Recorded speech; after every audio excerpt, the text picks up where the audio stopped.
Ang susunod po nating matutunghayan ay update kaugnay sa isa nating naging hashtag palatawag client dito po sa ating programa na hashtag pala. Dumulog po ang mga naging biktima sa isang vehicular accident sa Pangasinan noong episode 8, season 7.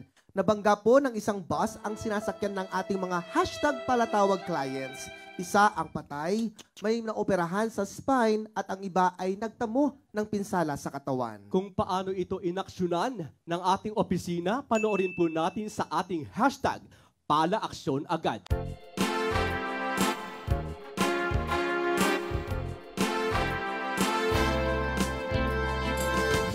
Kami po ay humihingi ng tulong sa inyong opisina upang mabigyan ng katarungan ang nangyari sa aming disgrasya na nangyari noong February 25, 2024 sa Tiplex, Pangasinan. Nabangga po ng bus ang sinasakyan naming Revo. Marami po kaming nadisgrasya at may isa pang namatay. Ang ilan po sa amin ay pinagamot naman nila at pinooperahan pa. Ngunit paano naman na po ang aming kabuhayan? Tuwing tatawag po kami sa bus company, ay wala daw sila maibibigay. Paano naman kami kakain? Hindi na po kami makapagtrabaho. Lubos po na gumagalang, Melchor, na-opera po sa spine at nagtamo ng sugat sa ulo. Ayan. Nasa linya natin si Atty. Mario Dionisio, ang ating district head ng Manila. Ayan. At si Atty. Mario nag-award yan sa IBP Greater Manila Region. Congrats. Best lawyer din siya. At totoo naman talagang dapat parangalan at napakasipag. Ano bang gusto niyo, Sir Melchor? Asunto o areglo? Gusto po sana namin mangyari, ma'am. Opo.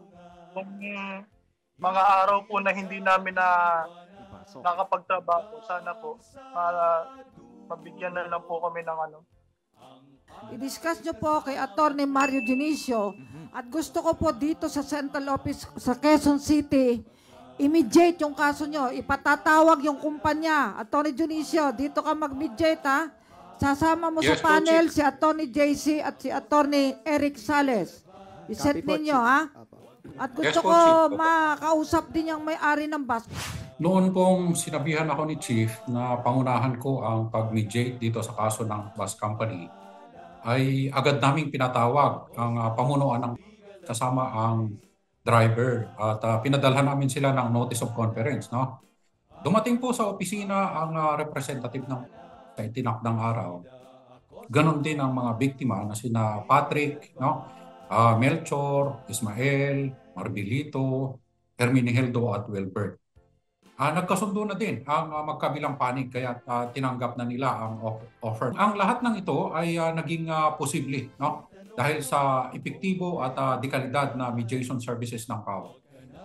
Salamat sa Diyos at naging matiwasay na natapos ang usapin at naiwasan na din ang pagsasampa ng kaso sa korte. Ako po ay nagpapasalamat sa hashtag pala ni Atty. Persida Acosta sa lahat po ng itinulong niya sa amin at sa aking mga kasama nung panahon kami ay nangailangan. Bumabati rin po kami sa inyo ng Merry Christmas and a Happy New Year.